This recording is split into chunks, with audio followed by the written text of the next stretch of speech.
দাওয়াতকে মানুষের কাছে সহজলভ্য করতে হবে দরদি ভাষায়।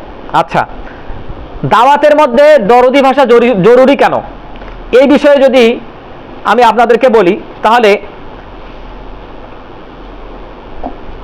জাহিলি যুগে আরবদের একটা ঘটনা বর্ণনা করলে সেটা বোঝা যাবে।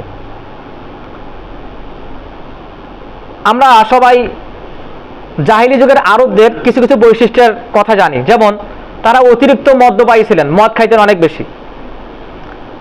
তো মানুষ সাধারণত যে জিনিসে বেশি পারদর্শী হয় সেই জিনিসে অনেক বেশি নাম রাখে, অনেক বেশি কবিতা লেখে, অনেক বেশি গবেষণা করে।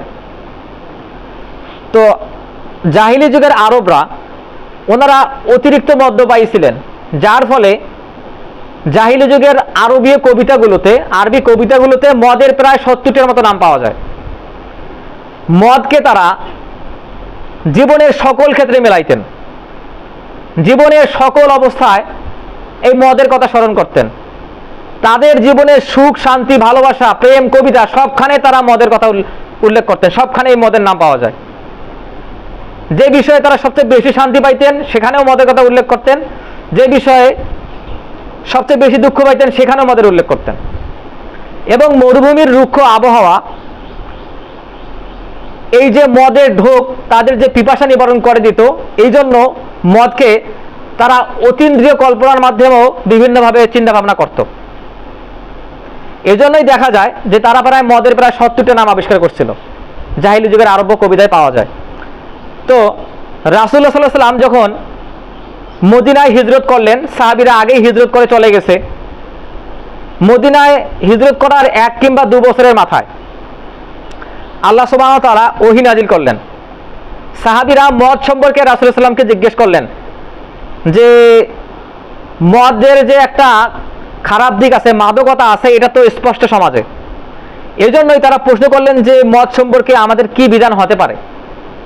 সাহাবীরা রাসূলুল্লাহ সাল্লাল্লাহু আলাইহি ওয়াসাল্লামকে জিজ্ঞেস করলেন, তখন আল্লাহ সুবহানাহু ওয়া তাআলা ওহী পাঠালেন, ইয়াসআলুনাকা আনিল খামর ওয়াল মাইসির। তারা জিজ্ঞেস করে মদ এবং জুয়া সম্পর্কে। আল্লাহ সুবহানাহু ওয়া তাআলা বললেন, কুল, হে নবী আপনি বলুন, ফিহিমা ইসমুন কাবীরুন, মদে আছে মহাপাপ। এই দুইটা, মদ এবং জুয়ার মধ্যে মহাপাপ আছে। ওয়া মানাফিউ লিন-নাস, এবং সামান্য উপকার আছে। কিন্তু ওয়া ইসমুহুমা আকবারু মিন নাফিহিমা, সেটার যে গুনাহ, সেটার যে পাপ, এই পাপটা তার উপকারের চেয়ে খুবই সামান্য। না, উপকারের চেয়ে উপকারটা খুবই সামান্য, সেখানে পাপের পরিমাণ অনেক বেশি। এইখান থেকে ফকিহগণ পরবর্তীতে একটা উসুল বের করছেন, যে জিনিস কম খাইলে নেশা হয় সেই জিনিস বেশি খাওয়া হারাম। এই আয়াত থেকে সেই উসুলটা বের করা হয়েছে। এখানে কি মদ নিষিদ্ধ করা হইল?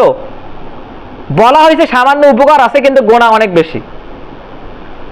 এরপরে এটা হচ্ছে প্রথম এবং দ্বিতীয় হিজরির দিকে, অর্থাৎ যারা মুসলিম সাহাবী তাদেরও এখন এই অভ্যাস আছে, ছাড়তে পারেন নাই। এরপরে উহুদ যুদ্ধের পরে 3 এবং 4 হিজরি সময়কাল, অর্থাৎ 2 বছর পরে আল্লাহ সুবহানাহু ওয়া তাআলা আরেকটা আয়াত নাযিল করলেন। সেখানে বলতেছেন, ইয়া আইয়ুহাল্লাযীনা আমানু, কাদেরকে বলেন? মানুষদেরকে নাকি ঈমানদারকে? ঈমানদারদেরকে বলতেছেন, যারা রাসূলুল্লাহ সাল্লাল্লাহু আলাইহি ওয়াসাল্লাম সাহাবী, তাদেরকে বলতেছেন, ওয়ালা তাকরাবুস সালাহ, তোমরা সালাতের ধারের কাছেও যেও না, অর্থাৎ নামাজের কাছেও যেও না, ওয়া আনতুম সুকারা, যখন তোমরা মদ্যপ অবস্থায় থাকো, নেশাগ্রস্ত অবস্থায় থাকো, তখন তোমরা সালাতের ধারের কাছেও যেও না। তার মানে মদ খেয়েও কেউ সালাতে যাইতো, এটা স্পষ্ট। তাতে কি অসুবিধা হইতো? তা'লামু মা তাকুলুন, তোমরা যখন এই নেশাগ্রস্ত অবস্থায় সালাত পড়তে, তখন কোরআনের আয়াত তেলাওয়াত করতে, এমন তেলাওয়াত করতে নিজেরাও বুঝতে না, তখন কোরআনের শব্দগুলো উল্টাপাল্টা হয়ে যেত, অর্থের বিকৃতি হইতো। এটা আসছে সূরা নিসার 43 নম্বর আয়াতে। এরও ঠিক 2 বছর পরে 5 এবং 6 হিজরি, এই আয়াতটা ছিল উহুদ যুদ্ধের পর। পরবর্তীতে খন্দক যুদ্ধের পর সাহাবীরা মদ খেয়ে নেশাগ্রস্ত অবস্থায় মারামারি করে ফেললেন একবার, কোনো এক কারণে। তখন আল্লাহ সুবহানাহু ওয়া তাআলা আরেকটা আয়াত পাঠাইলেন, বললেন, ইন্নামা ইউরিদুশ শাইতান, নিশ্চয়ই শয়তান তোমাদের কাছে চায়, কি চায়? বাইনাকুমুল আদাওয়াতা ওয়াল বাগদা, তোমাদের কাছে তোমরা মারামারি করবা, একে অপরের সাথে ঝগড়া বিবাদ করবা, এরা শয়তান তোমাদের কাছে চায়। কিসের মাধ্যমে? ফিল খামর ওয়াল মাইসির, মদ এবং জুয়ার মাধ্যমে তোমরা মারামারি করবা, এটা শয়তান তোমাদের কাছে চায়। এখন নিষেধাজ্ঞা আসে নাই।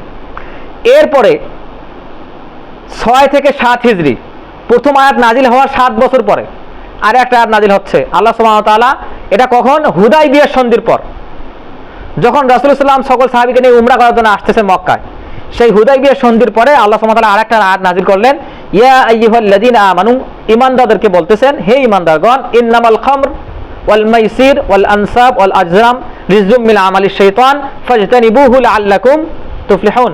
এই যে মদ, জুয়া, স্বর্ণিক্ষেপ, ভাগ্য গণনা, এগুলো হচ্ছে শয়তানদের কাজ, তোমরা এগুলো থেকে দূরে থাকো যদি তোমরা সফল হতে চাও। তাহলে জাহিলি যুগের আরবরা যারা ইসলাম গ্রহণ করছেন, সেই সময় আরবরা মদের প্রতি অতিরিক্ত পরিমাণে আসক্ত ছিল।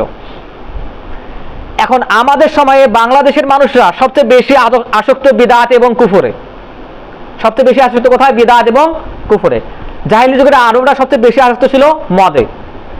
তো যেহেতু এখানে বেশি আসক্তি, সেই বিষয়টা তো আল্লাহ সুবহানাহু ওয়া তাআলা একবার নিষেধ করে দিতে পারতেন না। কিন্তু আল্লাহ সুবহানাহু ওয়া তাআলা মানুষের মনের কথা জানেন, মানুষের অভ্যাস, মানুষের আচরণ, মানুষ কিভাবে নিতে পারে, এই বিষয়ে আল্লাহ সুবহানাহু ওয়া তাআলা ভালো জানেন।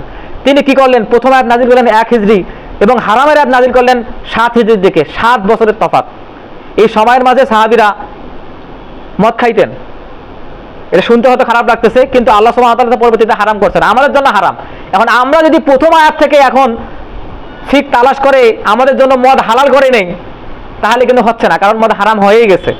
কিন্তু মানুষদেরকে এগুলো একবারে বলে একদম অন্তর ধুয়ে বের করে নিয়ে এসে পবিত্র করা যাবে না, মানুষদেরকে সময় দিতে হবে।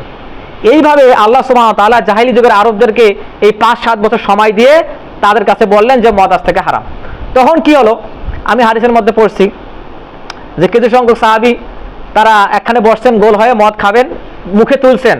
সেই সময় বেলাল রাদিয়াল্লাহু আনহু এই আয়াত সবাইকে শুনিয়ে দিলেন জোর গলায়। মুয়াজ্জিন যেহেতু তিনি, তার গলার স্থান অনেক দূর পর্যন্ত যাইতো, 2-3 কিলো পর্যন্ত যাইতো।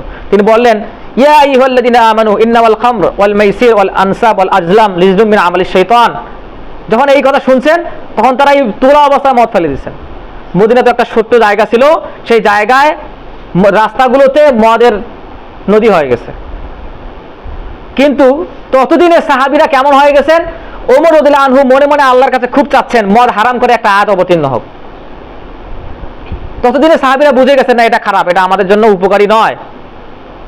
আল্লাহ সুবহানাহু ওয়া তাআলা তখন এই আয়াত নাযিল করে মদকে হারাম করে দিলেন। তো আসলে এইগুলো হচ্ছে দরদি ভাষা, এগুলো হচ্ছে হিকমাপূর্ণ, প্রজ্ঞাপূর্ণ কাজ, এগুলো হচ্ছে দাওয়াতের অন্যতম অবলম্বন। এই বিষয়গুলো আমাদেরকে মানুষদের কাছে সহজ ভাষায় এভাবেই উপস্থাপন করতে হবে।